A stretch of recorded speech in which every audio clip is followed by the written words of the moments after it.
कभी आप ब्रह्म मुहूर्त में जगे हैं? जगकर देखिए, संध्या होने के पश्चात जब रात्रि का अंधकार सारे संसार को धीरे धीरे अपने अंधकार में निगलने लगता है, तो यही अंधकार ब्रह्म मुहूर्त में भोर होने से ठीक पूर्व तनिक अधिक काला हो जाता है। कुछ समझे? हमारा जीवन भी कुछ ऐसा ही होता है। जब हमारे जीवन की समस्याएं अपने अंत पर होती है, तो यही समस्याएं एक भीषण रूप लेकर हमारे समक्ष प्रस्तुत हो जाती है और ऐसे परिस्थिति में अधिकतर लोग हार मान जाते हैं, भय खा जाते हैं। परंतु यदि आप हार न माने, भय न खाएं, दृढ़ रहें, निरंतर आगे बढ़ते रहें, तो प्रकाश के रूप में हमारा स्वागत करने के लिए सूर्य उदय सदा हमारे समक्ष प्रस्तुत रहेगा। आपने बरगद के वृक्ष को देखा है? जितना विशाल उतना दृढ़। पतझड़ में वो सूख जाते हैं, परंतु दुर्बल नहीं होते, टूटकर गिरते नहीं। और उसके विपरीत दलदल में उपजे वृक्षों को देखिए, वो दिखने में तो बड़े होते हैं, पतझड़ आए या शीत सदा हरे भरे होते हैं, परंतु इतने दुर्बल होते हैं कि जल धारा के हल्के से वेग से वो गिर जाते हैं। परंतु ऐसा क्यों होता है? कारण है जड़ें। जिसकी जड़ें दृढ़ भूमि में है, वो हर चक्रवात, हर ऋतुओं को सह लेता है, और जिसकी जड़ें दलदल में है, वो स्वयं की जड़ों को दुर्बल बना लेता है। कुछ ऐसा ही मनुष्य भी होता है, जो अधर्म, कुकर्म और असत्य की धरा पर उपजा है। वो समय की एक मार भी नहीं सह पाता, और जो मनुष्य सत्य, धर्म की धरा पर उपजा है, वो हर समस्या से अविचलित हो जाता है। अब आप पर निर्भर करता है कि आप क्या बनना चाहते हैं। हमारे जीवन में मित्र और शत्रु बड़ा महत्व रखते हैं। यदि गंभीरता से सोचा जाए तो ऐसा कोई क्षण नहीं जब हम अपने मित्रों के बारे में ना सोचते हो या फिर अपने शत्रुओं के बारे में। हमारा हर कार्य या तो हमारे मित्रों के हित के लिए होता है या फिर हमारे शत्रुओं के अहित के लिए। हम हर स्थान या तो अपने मित्रों के साथ होते हैं या फिर अपने शत्रुओं के साथ। कोई नहीं चाहता कि उनका शत्रु प्रसन्न रहे। हर कोई अपने शत्रु को नष्ट कर देना चाहता है, और ऐसा करने के लिए वो हर संभव प्रयास करता है। उसे आर्थिक, मानसिक और शारीरिक हानि पहुंचाने का प्रयास करता है। परंतु यदि मैं आज आपको ऐसा मंत्र सिखाऊं जिससे आप अपने शत्रु को सदा के लिए नष्ट कर दे तो, और वो मंत्र है मित्र बनाना। अपने सभी शत्रुओं को अपना मित्र बना लीजिए और आपके सारे शत्रु स्वतः ही समाप्त हो जाएंगे। मैं क्या कर रहा हूं?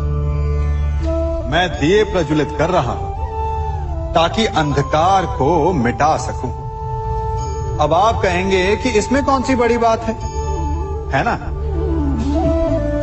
परंतु इसमें महत्वपूर्ण बात समझने के लिए यह है कि मैं क्या नहीं कर रहा हूं, और मैं अंधकार नहीं कर रहा हूं। क्योंकि अंधकार को मिटाने के लिए प्रकाश का अस्त्र तो उठाना ही पड़ता है। बुराई को बुराई से नहीं, अच्छाई से जीता जाता है। अन्याय को अन्याय से नहीं, न्याय से लड़ा जाता है।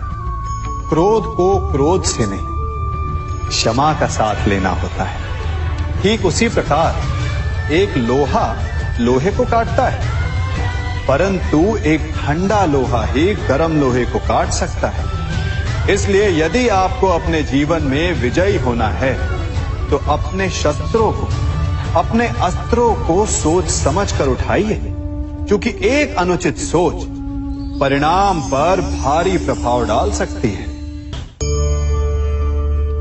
आप सब सोच रहे होंगे कि ये क्या मैं करने लगा। मैं इस पौधे को जड़ से उखाड़ रहा हूं। आश्चर्य हो रहा है ना कि एक पौधे को उखाड़ना या काटना ना केवल एक अपराध है अपितु पाप भी है।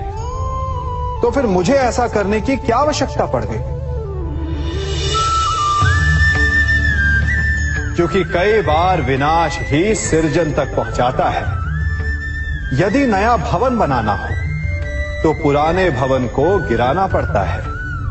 व्यवस्था को परिवर्तित करने के लिए क्रांति लानी पड़ती है। और उसी प्रकार यदि किसी वृक्ष या किसी पौधे की जड़ों में घुन लग जाए या उसका मूल सड़ जाए तो उसे जड़ से उखाड़ देना ही श्रेयस्कर होता है, ताकि उस स्थल पर नए पौधे उपज सके।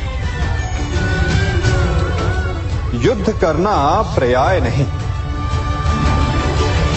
परंतु कभी कभी शांति के लिए युद्ध करना आवश्यक हो जाता है। संसार में सबसे श्रेष्ठ क्या है? फूल या कांटे, प्रेम या घृणा, संपन्नता या दरिद्रता, मित्र या शत्रु? बताइए। अब आप भी कहेंगे कि भला ये कोई पूछने की बात हुई? अवश्य, फूल, प्रेम, संपन्नता और मित्र ही श्रेष्ठ है। परंतु क्या आपने अपने जीवन में कभी सोचा है कि हर एक भाव, हर एक वस्तु, हर एक घटना का एक गुण धर्म होता है? त्वचा पर जलन करने वाले फूलों से अधिक श्रेष्ठ वो कांटे हैं जिनसे आप अपने घर की बाढ़ बनाते हैं ताकि वन्य पशु आपके भीतर ना आ सके। वो प्रेम श्रेष्ठ नहीं जो आपको अंधा, लोभी, पक्षपाती बनाता। वो घृणा श्रेष्ठ है जो आपको नया मार्ग दिखा दे। वो संपन्नता श्रेष्ठ नहीं जो आपको कृपण बना दे, मतदान बना दे। वो दरिद्रता श्रेष्ठ है जो आपको जीवन में परिश्रम करने की शिक्षा दे। कुविचार देने वाले, बुरा मार्ग दिखाने वाले मित्रों से अधिक श्रेष्ठ वो शत्रु होते हैं जो हमें जीवन का लक्ष्य दे दे।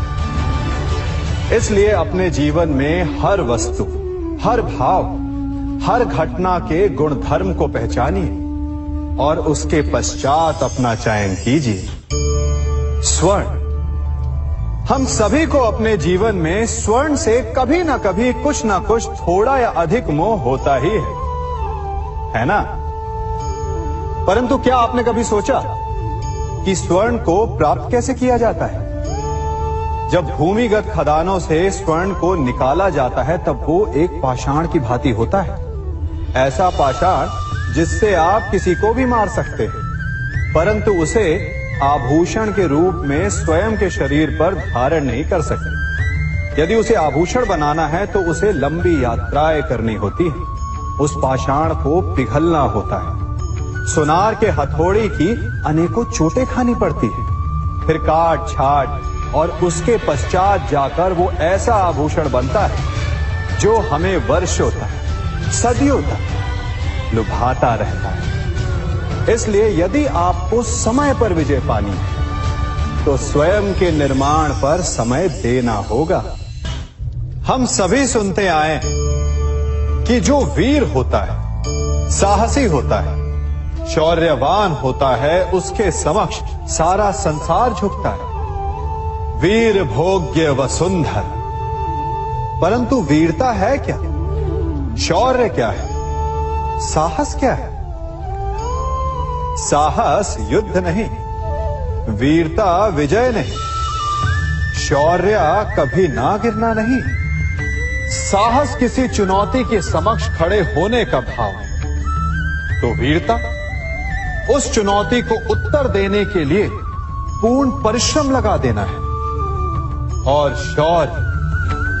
शौर्य का अर्थ है गिरकर फिर से उठने का साहस रखना, बार बार प्रहार करके वीरता दिखाना, निरंतर प्रयास करते रहना, निरंतर परिश्रम करते रहना।